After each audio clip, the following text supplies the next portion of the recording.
Today, we will discuss one of the phases of social sciences, which is political science. Political science is one of the requirement subjects in college, but due to our curriculum, political science is now part of our senior high school curriculum. So we study political science because it gives the students the civic skills and humane ideals requisites for responsible participation in the political and social life of a democracy. Always remember, when we study political science, this is also related to humanity. It is because one of the goal or reasons why do we have political science, it is because to govern the people within the society. Another reason is political science give us an insight or understanding on how politics or government really operates, whether it is good or bad.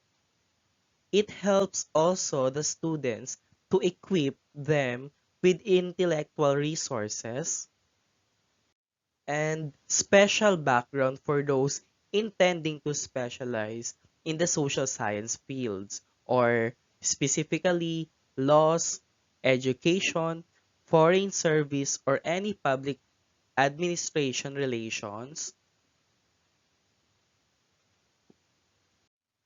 to serve here in our society.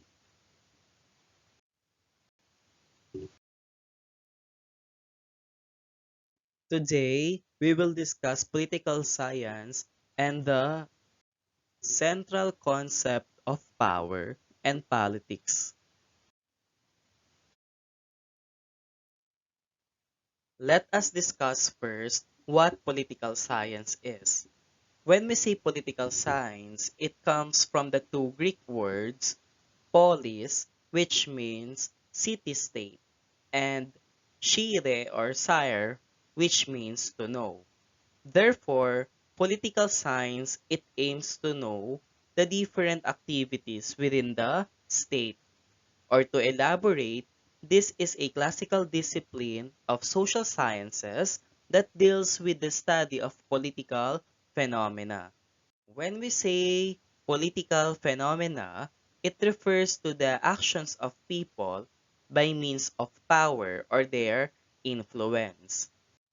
The goal of political science is to deepen human understanding of the forms and natures of political action and to develop theoretical tools for interpreting politically meaningful phenomena. Again, political science aims to know the activities of humans such as human interaction and conflict as well as the human and state relations and power distribution, or how to evoke powers in our society.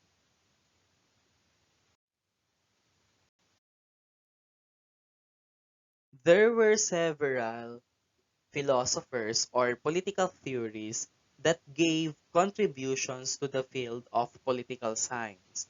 And one of them is Aristotle. Aristotle is one of the great Greek philosophers coined as the father of political science. And he was also known by his famous line, "Man is by nature a political animal." According to Aristotle, that man or humans are by nature capable to communicate or to solve any problems in our society. Or in other words, we are the only creatures that can make an organized systems to solve or govern the different problems within the society. And he had also a book which is related to the disciplines of political science entitled Politics. Another philosopher or political theorist is Niccolo Machiavelli. Niccolo Machiavelli, considered as the father of modern political science, and he was also known by his famous line, "The ends justify the means," or and that for the leader, it is better to be feared than to be loved. According to his book, The Prince, that if you really wanted to become an effective leader to your society, you need to do everything to accomplish all your goals and to achieve a successful society. Regardless of the process, whether you use a harshful type approach of governing your people, and that is okay, as well as or as long as you achieve your goal.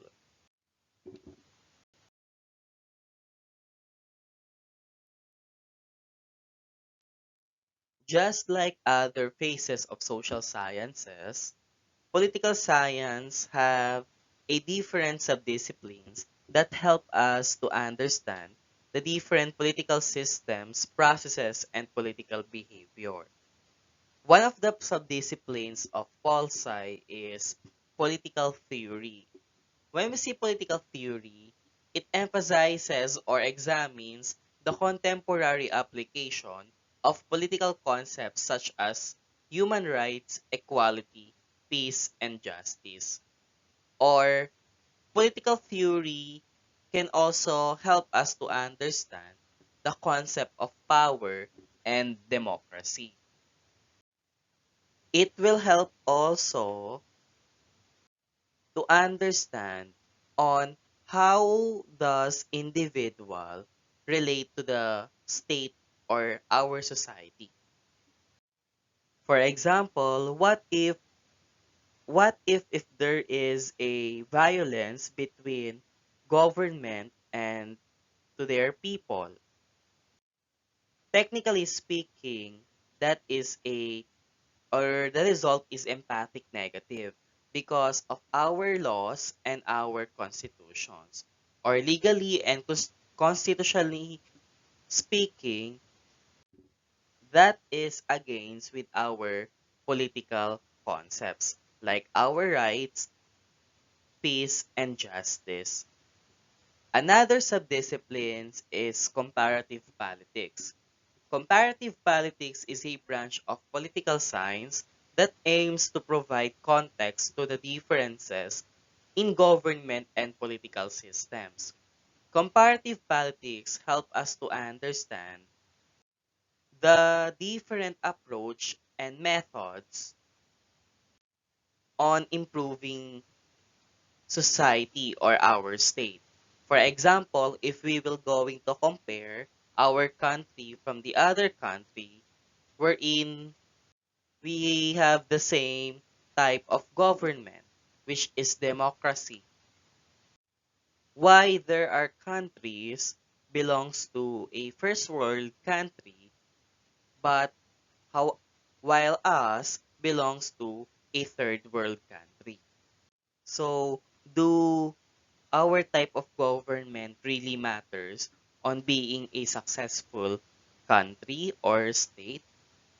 So, comparative politics help us to understand or to solve that problem.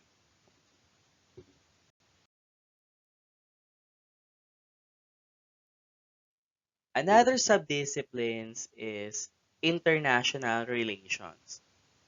International relations is the study of the state-to-state relations and the wider margin of the impacts of globalization.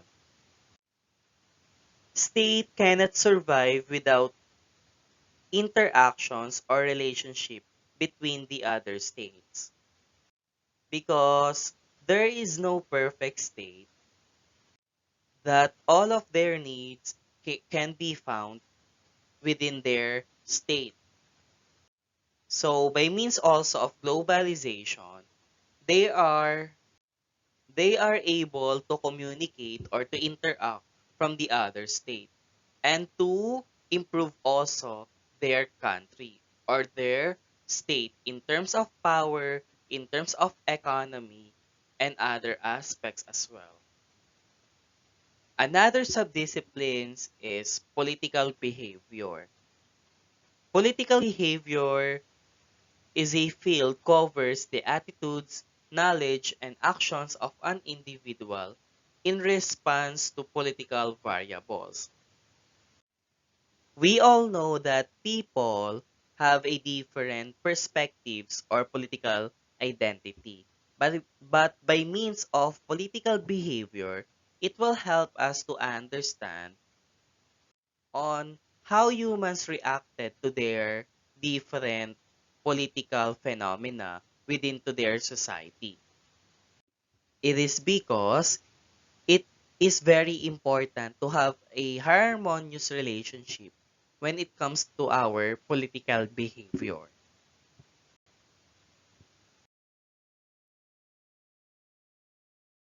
Another subdisciplines is public policy. Public policy inquires on the types of governmental policies and underlying motivations for their enactment and implementation. So when we say public policy, this is the type of discipline wherein emphasizes the interpretations and the implementations of different policies or laws in our society. Another subdisciplines is public administration. This branch examines the various administrative schemes implemented by government officials. Public administration is a government actions.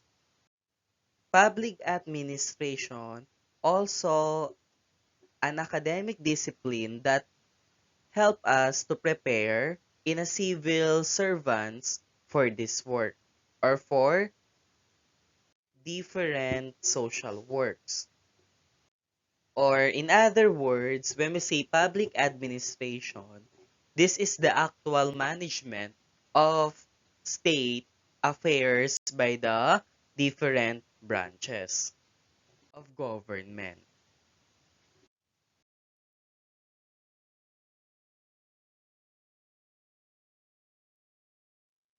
Politics is the central concept of political science. And we can apply politics in our daily living or different ways of living. So let us discuss the importance of politics. So we will discuss the definition and the importance of politics by means of the different political theories. One of them is Alfred Boyer. According to Alfred Boyer, politics is the interaction between civil society and the government in the activity of governance or governing. Alfred Boyer highlighted the concept of governance that according to Boyer, governance is the execution of laws within their society. Or in a simple way, this is the relationship of society and the government, wherein the government acts as the arbiter of rules and laws within a territory or to their society. And society or the people itself is the receiver of the rules and laws. Another definition, according to Max Weber, that politics is the exercise of power within the state. Weber defined politics as a power to influence someone. For example, if someone can influence the decision of others, and that is politics, according to Weber. Another definition, according to David Easton, that politics is the authoritative allocation of scarce value. According to Easton, it requires an authoritative distribution of power to their society or to the society. For example, if the power to govern is limited and the desire to acquire is high, to avoid political disorder, the value is distributed most likely to the selected few. Or in other way that politics is a human activity.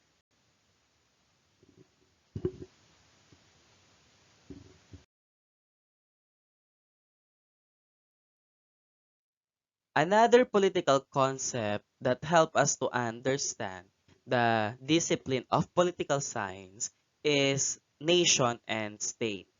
Let us see what is the difference and the importance of nation and state to the discipline of pol sci. When we say nation, it refers to a group of persons belonging to one community or having a one culture and language and living the same experience. When we say nation, nation is synonymous from the word people. Or when we say nation, it pertains to all the people within the state or within the country. While when we say state, it is a community of persons living in a specific territory having a government that commands obedience within the territory and is free from external control.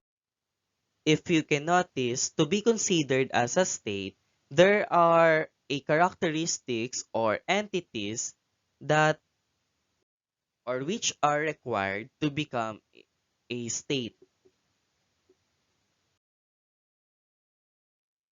And to be considered as a state, there are different elements of state. And one of that is people. People refers to the population living in a country. Or when we say people, again, it is synonymous from the word nation. Or ito yung mga tinatawag natin citizen in a political concept. People. Another element is territory. So when we say territory, it refers to the jurisdiction of the state. When we say jurisdiction in Tagalog, nasasakupan. Basically, there are three domains of territory. These are terrestrial, aerial, and fluvial. Or in Tagalog, when we say terrestrial, kalupaan. When we say aerial, himpapawid. And fluvial, karagatan or katubigan. Another elements of state is government. Government is the agency wherein the will of the state is manifested.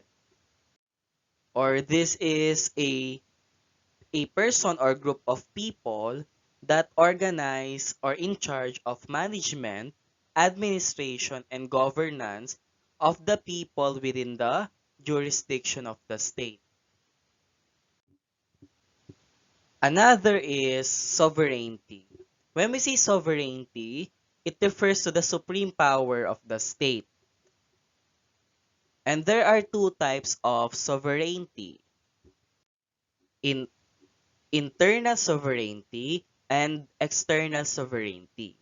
When we say internal sovereignty, this is a supreme power of the state within the command of the or within the territory. While when we say external sovereignty, it refers to the freedom from external control or there is a presence of external actors or political actors.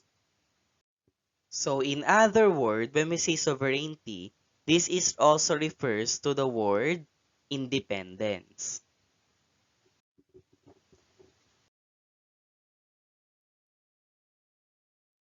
And being a state, it automatically grants certain inherent powers that come from a state's sovereignty. So the following inherent powers of the state are irremovable because there is a vital role or purpose of this power within the territory or within the state. First is police power. So when we say police power, this is the power of the state to enact and enforce laws and to regulate property and liberty in the promotion of the general welfare of the people. So this is the reason why do we have a police? Because this is the ability of the state to use its police force to enforce peace and order. Again, the main purpose of police power is to enforce peace and order. For example, is the state can use the police to control any kind of commotion or chaos in its territory. Again, to control any kind of commotion or chaos in its territory. Hindi yung sila yung nag-uumpisa. Because one of the goals or aim of our state is to promote common good to the society. Again, to promote common good of society. Another power is the power of eminent domain. This is a power enables the state to take a property for public use, payment of just compensation. So meaning, if a property is owned by a private sector or a private person, the state can acquire it by paying the right amount of money based on the value. So this power, we will elaborate this sa mga susunod na araw. So, let us just give the overview of eminent domain. Okay, let's go now with the third inherent power of the state, which is taxation. So when we say taxation, the power of the state to impose and collect revenues for the operation of the government. So bakit nga ba hindi natin pwedeng tanggalin ang tax? Because tax is the largest source of our funds or budget.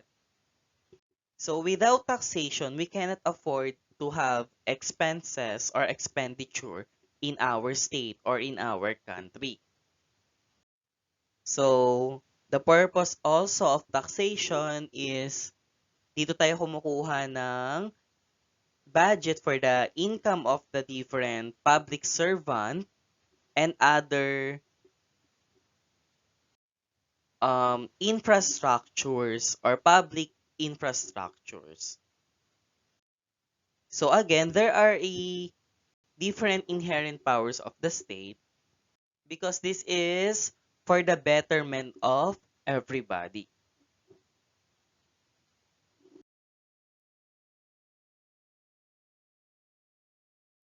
According to Cicero, that salus populi suprema lex, or in other words, the welfare of the people is the supreme law. Although that there are a inherent power of the state, always remember that the main goal of our government or political science is to promote a common good and for the welfare of people. That always remember we created politics or government as well is to be better our lives and to promote again common good and public welfare and good relationship to others. Another that according to US President Franklin Roosevelt that let us not forget Or let us never forget that government is ourselves and not an alien power over us. The ultimate rulers of our democracy are not a president and senators and congressmen and government officials, but the voters of this country. The power or the real power is within us. It is because we are the one who really choose the different government officials. So always use your power responsibly and wisely.